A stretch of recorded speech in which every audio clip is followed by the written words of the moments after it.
Hi everyone, I'm Malik from SOL.EDUCATION, and if you're here, you're probably feeling a little overwhelmed by the college application process. Trust me, I've been there too. It's a lot to manage and the stakes feel really high. But don't worry, because I'm here to walk you through it step by step. Today, we'll discuss choosing the right school, writing essays that truly reflect you, and even finding ways to make college more affordable. By the end of this video, you'll feel more prepared and confident to tackle those college applications. So let's go. One of the most important parts of this journey is deciding where to apply. And it's not just about picking the most prestigious schools. It's about choosing a place where you'll truly thrive. When I was making my list, I would ask myself questions like, where will I feel the most at home? Where will I grow academically, socially, and mentally? Here's what I recommend you consider broken down. First, look into their academic programs. Does the school offer majors that you are interested in? Next, look into the school's location. Do you want to live in a big city, a small town? And also, are you willing to move away from home? And if you are, how far from home are you willing to move? Next, consider the size. Do you want the feel of a big university or do you want the intimacy of a smaller one? Think about the class sizes and the way the community is going to feel. Then consider the campus culture.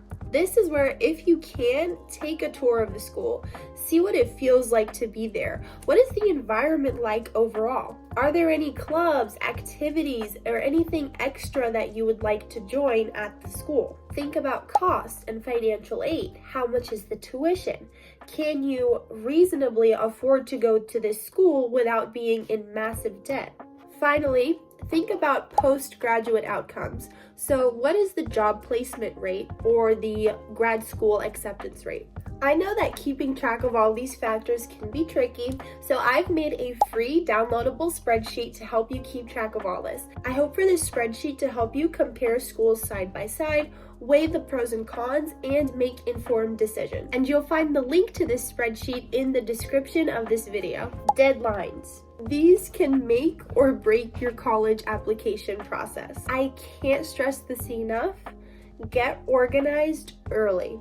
There are 4 types of application deadlines and each one has its pros and its cons. So let's dive into each one. The most common deadline is regular decision, and this deadline is usually January 1st or January 15th, and you'll know if you got accepted into the college somewhere around March or April. Then you have early action, and this deadline is sometime in November, and early action is similar to early decision, which we'll get into next, but this one is non-binding, so you can apply to multiple colleges if you wish, and whichever one you get accepted to, you're not binded to it. This is good if you're still trying to keep your options open. Now let's get into early decision.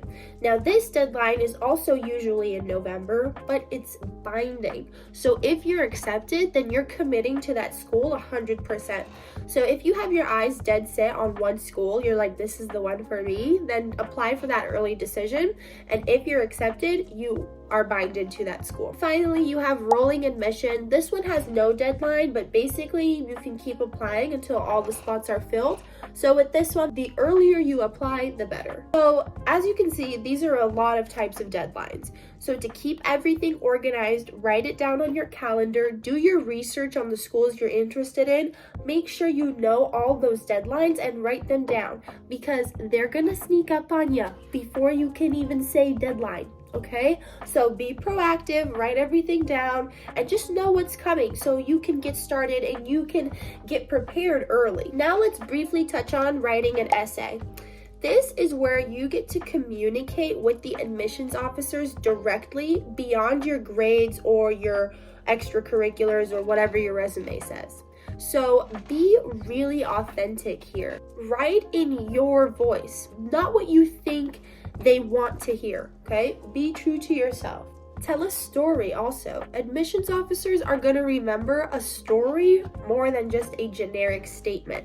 So as much as you can, make the essay a story. Show your qualities. Don't just tell the officer about your qualities. So instead of saying something like, I'm hardworking, tell the story of how you proved how hardworking you are. Make sure you're answering the question. So anything that's fluffy and not answering the question, get rid of it. Everything you say needs to tie back to the question, and if you want, tie it back to the school as well, the school that you're applying to. Letters of recommendation. These provide another perspective on who you are. So choose someone who knows you well and who can really speak to your strengths. If it's a teacher that you're focusing on, choose a teacher who was from your junior or senior year, and even better if they taught you in the subject that you're interested in applying to college for. You can also ask your counselors, coaches, mentors, etc., because these are all people who can provide an outside look into who you are. Lastly, when you ask, give them a little brag sheet or your resume. So include your accomplishments on there because it's going to make their job way easier. And do not forget to write a little thank you note or show a gesture of appreciation. Please give the person at least 2 months in advance to write your letter. Now let's touch on extracurricular activities, which we did talk about in the last video, so I won't spend too much time here, but it is a key point in the college application process. So admissions officers, they want to see how you're interacting with the world. They don't just want to see your performance in school. And to drive this home, I want you to think about the quality over the quantity. So focus on a few activities, but the ones that you're really passionate about, and go deep there. And not only that, try to acquire a leadership opportunity, because leadership opportunities show that you're willing to take initiative and you're willing to be a leader. Demonstrate commitment. So show that this is something you have stuck with for a long period of time. Show that you have had a long-term involvement, because this shows that you are dedicated and it shows that you have grown over the years. Your extracurriculars, these are like your impact story. So what have you contributed to the world? Okay, and how have you grown in this extracurricular? Now, let's talk about the juicy meat and potatoes. Let's talk about money, because college is expensive.